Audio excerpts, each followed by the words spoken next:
नमस्कार दोस्तों, Barwar academy YouTube channel पर आपका हार्दिक स्वागत, अभिनंदन, अदाबच, खैर मकतब है। मैं श्यामलाल बरवर आपका हार्दिक अभिनंदन करता हूं। दोस्तों, आज मैं राजस्थान जी के संबंधित कुछ नए तथ्य लेकर फिर से आपके सामने हाजिर हुआ हूं।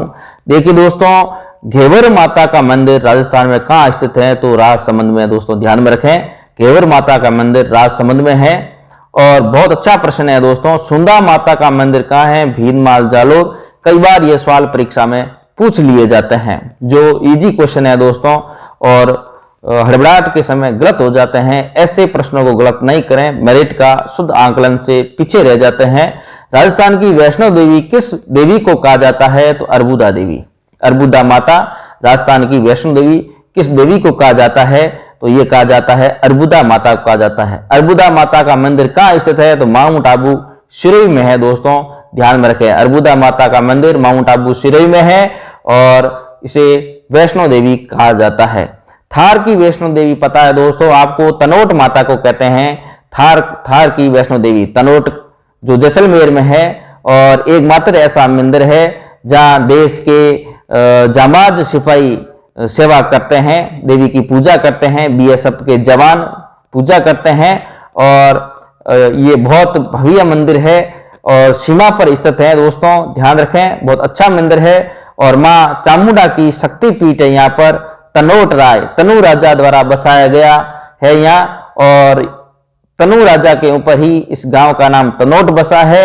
और यहाँ पर कई प्रकार के 450 जीवित बम यहाँ सुरक्षित है। देवी के प्रताप से, देवी की मेहरबानी से अभी तक वो बम जीवित है, फटे नहीं है, जो पाकिस्तानी सेना द्वारा गिराए गए थे दोस्तों, वो तनोट में स्थित है। इसलिए थार की वैष्णो देवी तनोट माता को कहते हैं, इतना आप ध्यान रखें। आगे मैं बात करूं पाबूजी की फड़ के बारे में दोस्तों, तो पाबूजी की फड़ है वो बाजने वाले भोपे किस यंत्र का प्रयोग करते हैं? तो रावण हत्थे का प्रयोग करते हैं। दोस्तों पाबूजी की जो फड़ है, जो भोपे हैं, भील भोपे हमेशा बाचा करते हैं उनकी फड़ को, और वाद्य अंतर है उसमें रावण हत्था काम लेते हैं। दोस्तों आप इनका ध्यान रखें। गोगा नवमी किस माह में मनाई जाती है? तो भाद्रपद में मनाई जाती। दोस्तों बहुत अच्छा क्वेश्चन है ये, भाद्रपद में मनाई जाती है।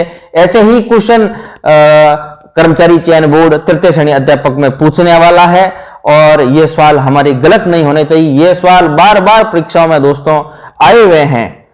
आगे मैं बात करूं दोस्तों हड़ताली तीज। हड़ताली तीज के बारे में बात करूं तो ध्यान में रखें, हड़ताली तीज का व्रत किस महीने मनाया जाता है? तो भाद्रपद में मनाया जाता है हड़ताली तीज। अच्छा प्रश्न है और पूछा भी जा सकता है। अगला सवाल है, देखिए दोस्तों, किसी भी लोक देवता की गाथा एक वस्त्र पर चित्र लिपित अंकित की जाती है, उसको उकेरी जाती है, तो उसको क्या कहते हैं? फड़ कला कहते हैं। पाबूजी की फड़ है ना, देवनारायण जी की फड़, रामदेव जी की फड़, लोक देवताओं की जो जीवन गाथा है उस पर्दे पर उकेरी जाती है, उसे फड़ कहते हैं। देवनारायण जी की फड़ है वो सबसे लंबी फड़ है, राजस्थान की सबसे लंबी फड़ देवनारायण जी की फड़ है और सबसे प्रसिद्ध फड़ है, अच्छी फड़ है, वो लोक देवता पाबूजी की फड़ है। दोस्तों इतना आप ध्यान रखें। आगे मैं बात करूं तो देखिए,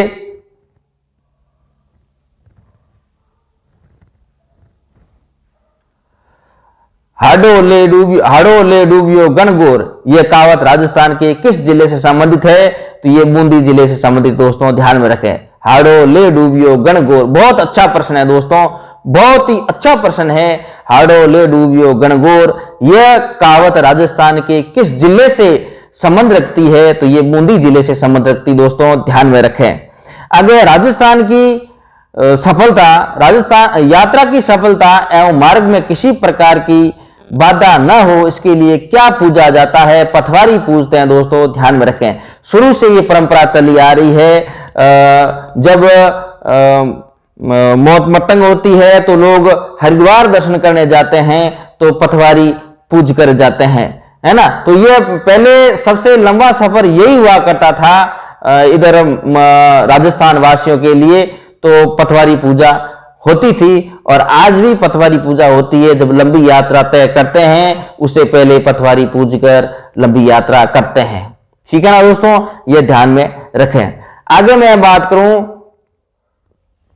देखिए बड़ सायंत अमावस की राजस्थान में किस महीने में पूजा होती है? बड़ सायंत अमावस, तो ये ज्येष्ठ मास में पूजा होती है, बड़ सायंत अमावस है दोस्तों, ध्यान में रखें। बहुत अच्छा प्रश्न है। मेवाड़ क्षेत्र में मनाया जाने वाला घुरला पर्व किस महीने में पूजा जाता है? चैत्र मास में पूजा जाता है। मेवाड़ क्षेत्र में मनाया जाने वाला घुरला पर्व है वो चैत्र मास में मनाया जाता है। बहुत अच्छा प्रश्न है, ध्यान में रखें। आगे मैं गरीब नवाज के बारे में बात करूं दोस्तों, तो गरीब नवाज के नाम से प्रसिद्ध दरगाह कहां स्थित है? तो आप सभी को पता है गरीब नवाज की दरगाह अजमेर जिले में स्थित है, अजमेर शहर में है। अगला प्रश्न, वेणेश्वर धाम की स्थापना करने वाले प्रसिद्ध संत कौन हुए थे? तो मावजी हुए दोस्तों, ध्यान में रखना। अभी तक तो यही पढ़ा गया कि परीक्षा में प्रश्न ऐसे ही आया गया, बेणेश्वर धाम कहां स्थित है, बेणेश्वर धाम किस संगम पर है, बेणेश्वर धाम पर किस देवता का मंदिर है, परंतु यह प्रश्न बहुत अच्छा बनता है, बेणेश्वर धाम की स्थापना करने वाले महान संत का क्या नाम था? तो मावजी दोस्तों, उत्तर सही होगा। बहुत अच्छा प्रश्न है, ध्यान में रखें। आगे मैं बात करूं कुछ किसान आंदोलन के बारे में, तो किसान आंदोलन बिजोलिया की अवधि क्या रही? 1897 से 1941 तक ये समय अवधि रही। पता रहे, ध्यान रहे दोस्तों, आपको राजस्थान में सबसे ज्यादा समय तक, सबसे ज्यादा अवधि तक चलने वाला किसान आंदोलन बिजोलिया किसान आंदोलन है दोस्तों, इसके बारे में ध्यान रहे। साधु सीताराम दास और भूप सिंह, विजय सिंह पटेल, कई ऐसे महान जो नेता हुए हैं इसमें भाग लिया था, यह आपको ध्यान रहे। बिजोलिया का संस्थापक किससे माना गया? अशोक परमार को माना गया। बिजोलिया जो आंदोलन है इसका जो संस्थापक किसको माना गया? बिजोलिया का संस्थापक किसको माना गया? तो परमार हुआ था, अशोक, उसको माना गया है बिजोलिया का संस्थापक। राजस्थान का पहला संगठित किसान आंदोलन कौन सा था? तो बिजोलिया किसान आंदोलन संगठित किसान आंदोलन था, जो 1897 में शुरू हुआ था, 1941 तक चला था। बिजोलिया का संस्थापक है, स्थापना करने वाला अशोक परमार है। ये सवाल कई बार परीक्षा में पूछे गए हैं, हर बार ये सवाल रिपीट होते हैं। और राजस्थान का पहला ऐसा जो किसान आंदोलन है वो संगठित किसान आंदोलन था। भारत का सबसे लंबा, सबसे संगठित किसान आंदोलन कौन सा था? बिजोलिया। बिजोलिया किसान आंदोलन से कितने प्रकार के कर वसूले जाते थे? 84 प्रकार की लाग बाग थी। 84 प्रकार की लाग बाग की वजह से किसान आंदोलन शुरू हुआ था बिजोलिया में, यह आपको ध्यान रखना। उपरमाल बिजोलिया 84 प्रकार की लाग बाग थी यहां पर, ठीक है ना। 84 प्रकार के लाग बाग मतलब कर थे, ये इतना आप ध्यान में रखें दोस्तों। आगे मैं बात करने जा रहा हूं दोस्तों दूधवा खारा के बारे में। दूधवा खारा आंदोलन किस रियासत से संबंधित है दोस्तों? तो दूधवा खारा आपके बीकानेर रियासत से संबंधित है।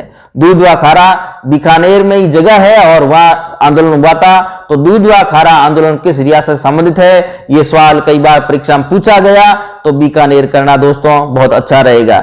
आगे मैं बात करूं कर्क रेखा के बारे में दोस्तों, तो कर्क रेखा भारत के कितने राज्यों से होकर गुजरती है? तो 8 राज्यों से होकर गुजरती है दोस्तों, ध्यान रखें, ठीक है ना। तो राजस्थान में से ही ये गुजरती है। तो अगला प्रश्न दोस्तों यही है, कर्क रेखा कितने राज्यों में गुजरती है? 8 राज्यों में, गुजरात, झारखंड, राजस्थान, पश्चिम बंगाल, मध्य प्रदेश, त्रिपुरा, छत्तीसगढ़, मिजोरम। राजस्थान में बांसवाड़ा ऐसा जिला है, उसको तो टच करती है और डूंगरपुर जिले के अंदर से गुजरती है दोस्तों, ये ध्यान में रखें आप। आगे मैं बात करने जा रहा हूं कुछ महत्वपूर्ण प्रश्नों के बारे में। देखिए राजस्थान का प्रवेश द्वार किसको कहा गया? भरतपुर, ओल्ड हो चुका क्वेश्चन, फिर भी आता है। महुआ के पेड़ पाए जाते हैं उदयपुर चित्तौड़गढ़ में, यह बहुत अच्छा प्रश्न है। महुआ के पेड़ कहां पाए जाते हैं? उदयपुर और डूंगरपुर में, यह भी सवाल कई बार परीक्षा में आया हुआ है। राजस्थान में छप्पनिया अकाल किस वर्ष में पड़ा? 1956 विक्रम संवत पड़ा दोस्तों, ध्यान में रहे, यह सवाल भी कई बार परीक्षा में पूछा गया है। राजस्थान में मानसून वर्षा किस दिशा में बढ़ती है? दक्षिण पश्चिम से उत्तर पूर्व की ओर बढ़ती। बहुत अच्छा प्रश्न है, हर बार सवाल ये आता है, रिपीट होकर आता है, परंतु विद्यार्थी इस सवाल को गलत कर देते हैं। तो राजस्थान में मानसून वर्षा किस दिशा में बढ़ती है? दक्षिण पश्चिमी मानसून से बढ़ती दोस्तों, ध्यान में रखें। राजस्थान में जो गुरु शिखर है, सबसे ऊंची चोटी है माउंट आबू की, उसकी ऊंचाई 1722 मीटर है दोस्तों, ध्यान में रखें। आगे मैं एक योजना के बारे में बात करने जा रहा हूं, मुख्यमंत्री बाल गोपाल योजना। बहुत अच्छा सवाल अगर इससे बनता है, परीक्षा में आता है तो बहुत अच्छा सवाल है। योजना का प्रारंभ 29 नवंबर 2022 को हुआ था। विभाग है स्कूल शिक्षा विभाग। इस योजना के तहत मिड डे मील स्कीम के तहत राजस्थान के सभी राजकीय विद्यालयों, मदरसों, विशेष प्रशिक्षण संस्थानों में कक्षा 1 से लेकर 8वीं तक विद्यार्थियों को सप्ताह में 2 दिवस मंगलवार और शुक्रवार को मिल्क पाउडर से तैयार दूध उपलब्ध कराया जाएगा। यह आप ध्यान में रखें ताकि सभी विद्यार्थियों का शारीरिक पोषण, स्वास्थ्य सशक्तिकरण किया जा सके।